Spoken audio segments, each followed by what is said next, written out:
Alors, on est en compagnie de Daniel Robichaud, qui est chargé de projet pour Charlevoix au boulot. Daniel, bonjour. Bonjour, ça va bien? Merci.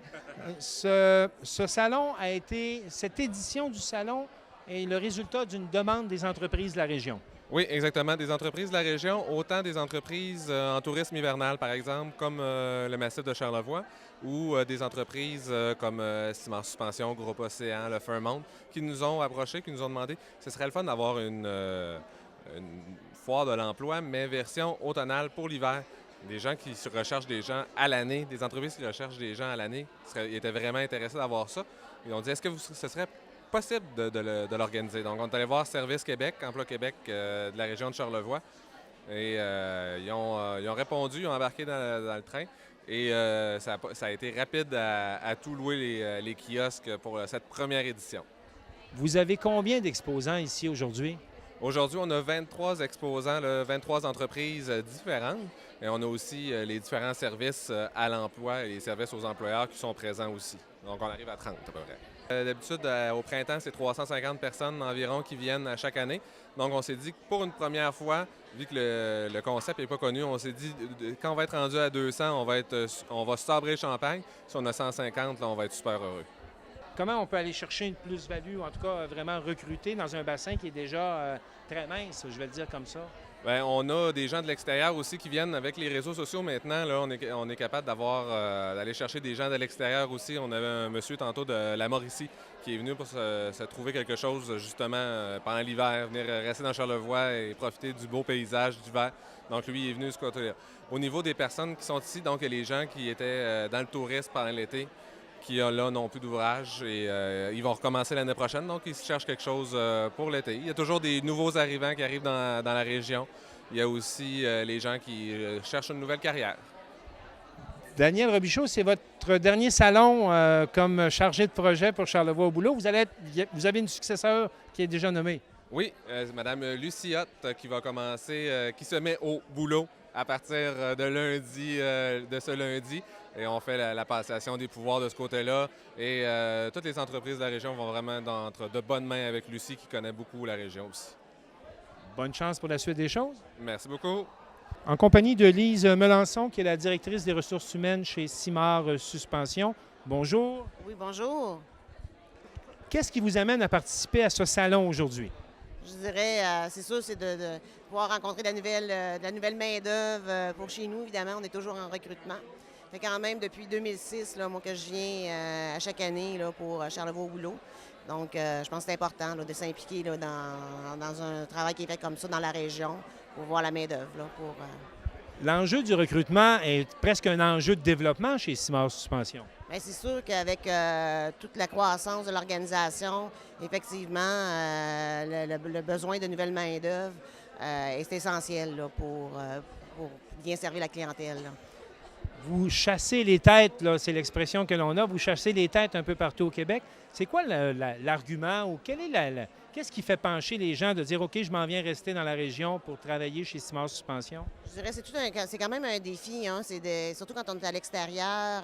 On est allé dans les salons à Montréal, à Québec, à Lévis. On fait du recrutement aussi à l'international. Je dirais, c'est sûr que l'attrait de la région. Je dirais, c'est quand même une belle région où est-ce que les gens aiment le plein air, une vie tranquille. Fait que c'est sûr qu'on joue sur ces aspects-là en termes là, pour attirer les gens. Puis qu'on est quand même en proximité d'une grande ville comme Québec. Là, je dis, c'est comme pas... mais on a réussi, mais c'est un défi. C'est vraiment un défi. Parlez-moi un peu des démarches que vous faites pour recruter à l'international. C'est un processus d'embauche qui doit quand même être à la fois exigeant et assez coûteux. Je dirais coûteux, mais c'est surtout c'est de longue haleine. C'est quand même je dirais avec les années, ça peut prendre à peu près autour de 10 mois avant, quand on commence le processus, que les gens arrivent. Fait qu'il faut toujours planifier dans le temps et non pour un besoin rapide. Donc, je dirais, ça fait qu'on a toujours des processus en cours pour faire venir de la main-d'œuvre. C'est sûr que c'est coûteux, donc c'est de la main-d'œuvre dans laquelle on investit. Donc, on travaille fort pour l'intégration aussi, pour être sûr qu'ils s'adaptent bien. On a la barrière de langue, on a des gens qui parlent en espagnol. On va accueillir cet hiver des gens qui viennent des Philippines, donc plus anglophones. Donc, c'est un défi, mais on le fait en parallèle de recruter au Québec, de recruter aussi dans notre région. Je veux dire, on travaille sur tous les fronts. Bien, c'est sûr que pour le milieu de l'accueil, le milieu de la région, on a le SANA avec lequel on travaille énormément. Je pense que c'est un support qui est essentiel pour les employeurs, pour lesquels vont les accompagner s'ils ont des enfants. C'est pour toute la démarche, connaître la région, les services et tout le processus qui est d'avoir le numéro d'assurance sociale. Et nous, au niveau de l'interne, parce que jusqu'à maintenant, c'est surtout la barrière de langue, on a traduit en espagnol nos procédures de travail. On donne des cours de français depuis à tous les vendredis. Les employés suivent des cours de français. Donc, je dirais, les gens s'impliquent à l'interne aussi.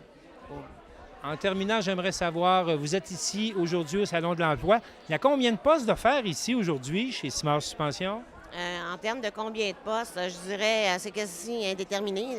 Je dirais, si on avait 10 mécaniciens qui se présenteraient, on les prendrait. Je dirais, on a un besoin. Je dirais, on a vraiment un besoin. Je dirais presque illimité. Oui, presque illimité. Je dirais aussi, on a un besoin aussi en termes de soudeurs, énormément. Puis, je dirais, je lance l'appel parce qu'on offre une formation, on est associé à une formation, puis on a encore des places pour notre organisation, des gens qu'on engagerait pour qu'ils aillent suivre une formation pendant 1 an pour avoir leur DEP en soudage. Donc, c'est une belle opportunité, dans le fond, que l'organisation offre à des gens qui seraient intéressés à devenir soudeurs.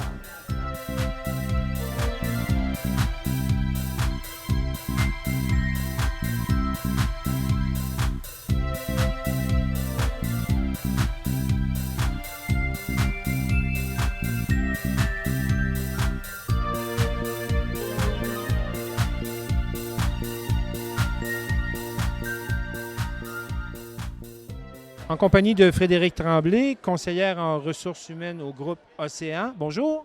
Bonjour. Quels sont vos objectifs aujourd'hui d'être présent à ce salon?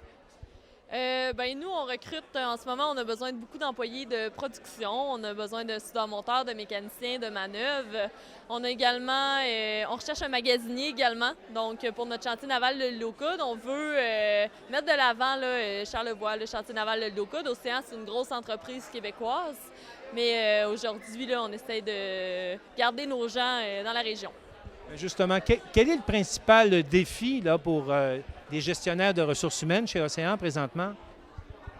Bien, les gens ont beaucoup de choix. Donc, en ce moment, les gens ont le choix d'entreprise. Donc, je pense qu'il faut se démarquer, comme entreprise là, au niveau de notre emploi. Je comprends également qu'il faut se démarquer en termes de ce que vous êtes en mesure d'offrir à vos employés. Oui, puis aussi, Océan, c'est une entreprise que c'est des emplois très diversifiés. On recherche des gens qui sont polyvalents, donc les personnes qui recherchent pas la routine, qui recherchent des défis à tous les jours, bien, c'est un emploi intéressant pour eux, donc on essaie de se démarquer à ce niveau-là. Choisir de venir travailler chez Océan, en particulier au chantier de l'île aux Coudes, c'est quoi l'argument là, qui fait que les gens décident de venir s'installer en région et travailler chez vous? Est-ce qu'il y a des éléments qui reviennent souvent? Bien, la qualité de vie dans Charlevoix, c'est différent. Les gens qui recherchent la région vont être plus attirés par Charlevoix. Tu finis le travail, tu es directement sur le bord du fleuve, à 2 minutes de faire une randonnée. Donc, c'est une qualité de vie qui est très différente de Montréal, par exemple, Québec ou de la grande ville.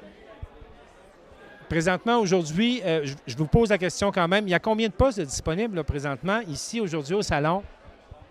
Plusieurs. Au niveau des soudeurs-monteurs, c'est sûr qu'on va en rechercher éventuellement pour des gros contrats qui s'en viennent, peut-être quinzaine de soudeurs supplémentaires. Là, puis sinon, on recherche aussi des manœuvres, des mécaniciens. J'ai pas un chiffre exact, mais c'est sûr qu'on en recherche plusieurs. Là, voilà. En compagnie d'Annie Breton, qui s'occupe des communications à la Chambre de commerce de Charlevoix. Annie, bonjour. Bonjour, Martin. Annie, comment une chambre de commerce peut aider dans les problématiques de recrutement? de plusieurs façons, en mettant en lien les entrepreneurs avec les chercheurs d'emploi, mais aussi à travers le programme Connexion Compétences Charlevoix, un programme qui aide les jeunes en donnant 50 % du salaire pendant 12 à 20 semaines pour les jeunes de 30 ans et moins qui présentent un obstacle à l'emploi. Donc, ça aide l'employé à trouver un travail et ça aide l'employeur dans son processus d'intégration. Et c'est la Chambre de commerce qui gère ce programme. C'est un programme de Service Canada, mais qui est géré effectivement par la Chambre de commerce de Charlevoix. Qu'est-ce qu'un obstacle à l'emploi? C'est très... Contrainte à l'emploi? Une contrainte à l'emploi, c'est très varié. Par exemple, quelqu'un qui n'est pas à l'emploi depuis 4 mois, qui est en arrêt pour des raisons variées. Le fameux trou dans le CV qu'on a de la difficulté parfois à expliquer, ça peut être considéré comme une contrainte à l'emploi. Quelqu'un qui sort tout juste des études, donc qui n'est pas admissible au programme d'emploi Québec, mais qui n'a pas encore d'expérience dans son domaine, c'est une contrainte à l'emploi. Donc, ça peut être éligible encore à Connexion Compétences. L'enjeu du recrutement de la main-d'œuvre dans la région se situe à quelle hauteur dans l'échelle des priorités d'action de la Chambre? C'est assez haut dans les priorités, effectivement. On sait que la pénurie de main-d'œuvre est une problématique pour beaucoup d'entreprises dans Charlevoix et ailleurs. Donc, c'est assez haut dans nos priorités. On sait qu'on veut aider les entreprises à trouver la main-d'œuvre, à trouver la bonne main-d'œuvre, et on veut aider les gens qui cherchent un emploi à trouver un travail le plus facilement possible. On donne l'idée aux employeurs que le candidat pourrait être admissible au programme Connexion Compétences, mais il y a toute une série de vérifications qui doivent être faites d'abord. D'abord, s'assurer qu'ils ne sont pas admissibles à un programme d'emploi Québec, qui a la priorité dans ces programmes. Nous, on intervient quand il n'y a pas d'autres programmes possibles. Donc là, on peut faire appel à Connexion Compétences. Donc, il y a des petites validations à faire avec Service Canada, mais sinon, c'est assez simple comme processus. Donc, pour les employeurs, c'est super simple. Le suivi se fait vraiment facilement. On a une petite période d'évaluation, une petite portion d'évaluation à mi-parcours pour s'assurer que tout va bien. Nous, on demeure une référence aussi quand il peut y avoir des difficultés avec le jeune qu'on a référé. Donc, nous, on reste une référence pendant tout le processus qui est couvert par Connexion Compétences. Donc, c'est très intéressant pour l'employeur et pour l'employé, bien, ça fait un petit bonus dans sa candidature. Et je comprends que vous travaillez en lien étroit avec les autres partenaires de l'emploi de la région parce que vous vous incorporez dans une série de programmes qui sont disponibles pour la main-d'œuvre. Exactement. Donc, je parlais d'Emploi Québec, évidemment. C'est à eux qu'on réfère d'abord pour s'assurer qu'il n'y a pas un de leurs programmes qui peut être disponible pour l'employé. Mais on travaille évidemment en lien. C'est toujours le truc de la Chambre de commerce, créer des liens. Donc, on travaille en lien avec tous les partenaires, autant au niveau des acteurs de développement économique que les employeurs. Annie Breton, merci beaucoup. Merci.